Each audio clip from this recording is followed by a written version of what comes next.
Welcome to Watch Mojo, and today we're counting down our picks for the top 10 funniest behind-the-scenes facts about the worst movies. No, I'm not from around here.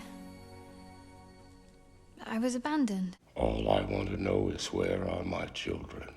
I couldn't agree with you more. For this list, we'll be looking at the most hilarious stories about the production of awful movies. What's the worst film you've ever seen? Let us know.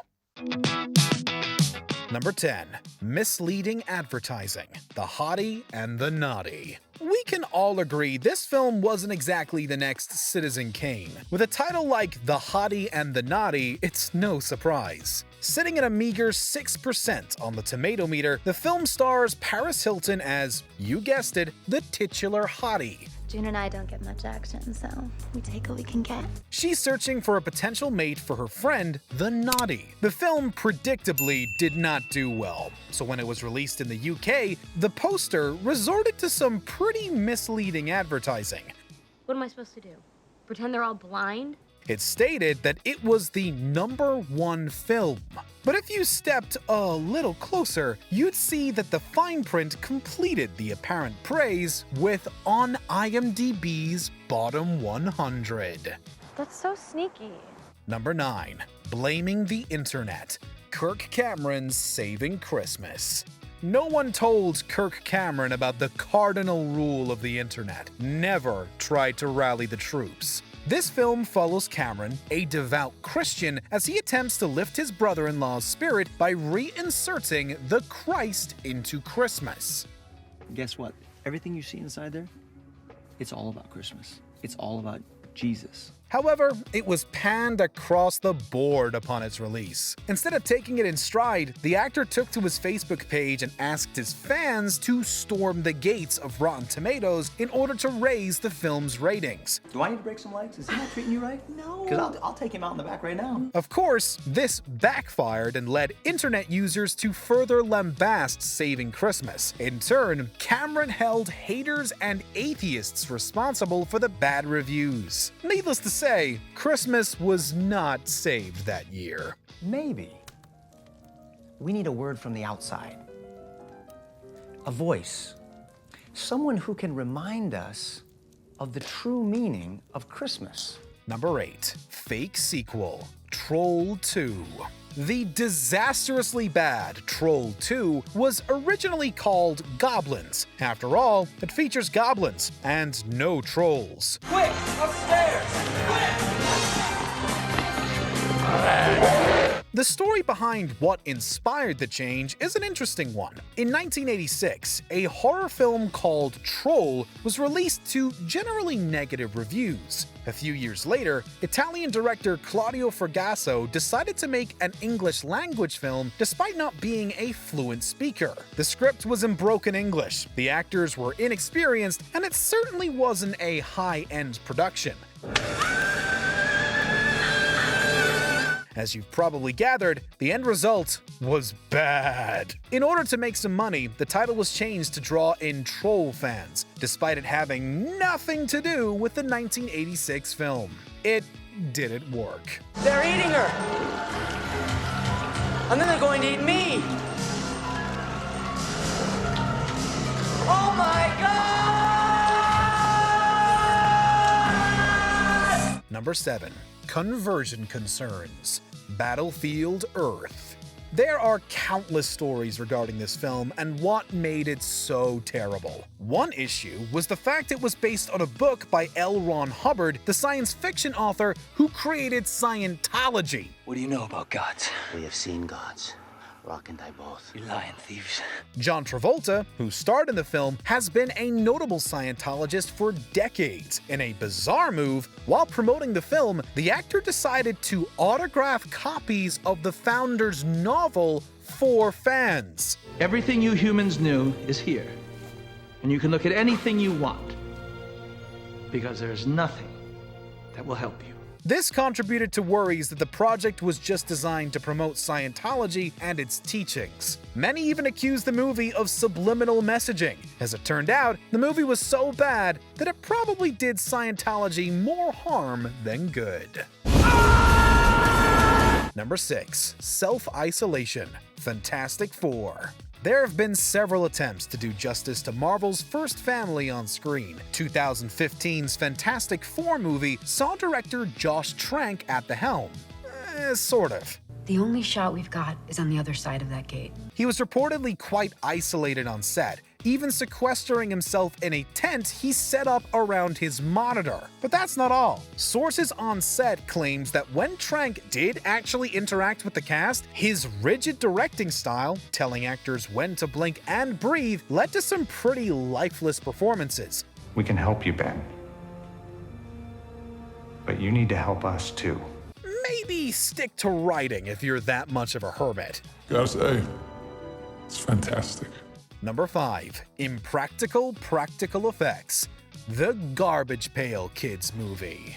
In 1985, the Topps Company released Garbage Pail Kids trading cards that spoofed the popular Cabbage Patch Kids. Their success led filmmaker Rod Amacho to cobble together a movie from a stack of stickers and cards.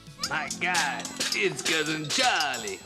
Unsurprisingly, the film tanked, as it was riddled with issues, one of which was the practical effects on the Pale Kids themselves. Their faces in particular were stagnant and lifeless. William Butler, a member of the special effects team, explained what went wrong. Get away from my clothes! They're our clothes! The use of acrylic paint, which solidifies fast, caused tears and splits in the puppet heads. Plus, actor Kevin Thompson recalled a strict limit of one head per Pale Kid. Style and comfort were clearly sacrificed to avoid production delays.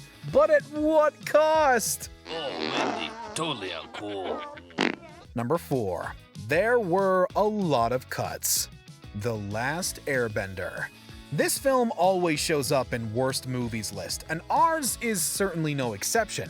There are a multitude of reasons why it was generally hated, but we'll focus on the editing. It was decided at the last minute that the film would be presented in 3D, thus forcing the simplification of certain shots and scenes.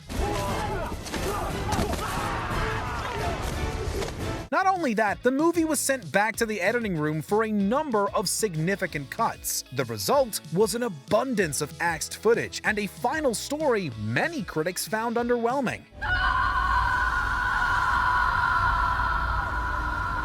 Fans were also extremely disappointed, and many called for the release of the film's extended cut. Director M. Night Shyamalan has often defended The Last Airbender, but public opinion has remained largely unchanged. You not still upset? Not as much as I was. Number 3. The House That Jaws Built. Jaws: The Revenge. Many actors will do films just for the hefty paycheck. However, they usually don't let everyone know. Michael Caine apparently couldn't care less. In fact, he openly admitted to not caring much about Jaws: The Revenge.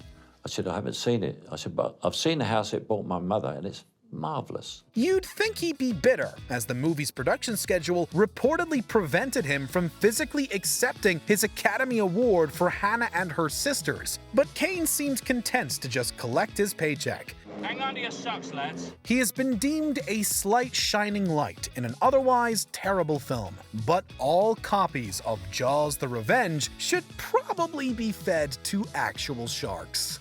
Bloody hell. Get us started double time. The breath on that thing. Number 2. Tommy Wiseau spent a fortune. The Room. If you send his scripts to Paramount in hopes of a distribution contract, they usually don't respond right away. Yet it only took 24 hours for Tommy Wiseau's The Room to receive a big no. More shocking than this is that Wiseau put $6 million into the film. Oh, hi, Mark. Where did it go, you ask? He purchased the equipment he could have rented, shot the film using 2 types of cameras at once, and used multiple understudies. Plus, Greg Sestero recalled the unconventional way he got the part of Mark in his 2013 book. Another actor had been cast, but Wiseau wanted Greg. Instead of firing the original Mark, they pretended Sestero was filming for a screen test. Yeah, man, you never know. People are very strange these days. We can hear the dollar signs adding up. You are tearing me apart, Lisa! Before we continue, be sure to subscribe to our channel and ring the bell to get notified about our latest videos. You have the option to be notified for occasional videos or all of them. If you're on your phone, make sure you go into your settings and switch on notifications. Number 1. The Butthole Cut. Cats. The information here is a little secondhand, but let's enjoy its hilarious plausibility. Now for the icing on the cake! In 2020, a writer on Twitter asked for a tell-all book about cats and got some interesting responses. Chief amongst them was the story of the Butthole Cut, which is exactly what it sounds like. Apparently, there was a visual effects worker who had the crucial job of erasing hundreds of cat buttholes from the movie, for reasons unspoken. You know when your cat sticks its butt in your face? How'd you like Dame Judi Dench to do that? Was there ever a cat so clever? The film also supposedly cut a scene in which a cat was urinating in a position that left little to the imagination. How'd you like Dame Judy? Well, you get the idea. You should need no interpreter to understand our character. Do you agree with our picks? Check out this other recent clip from WatchMojo, and be sure to subscribe and ring the bell to be notified about our latest videos.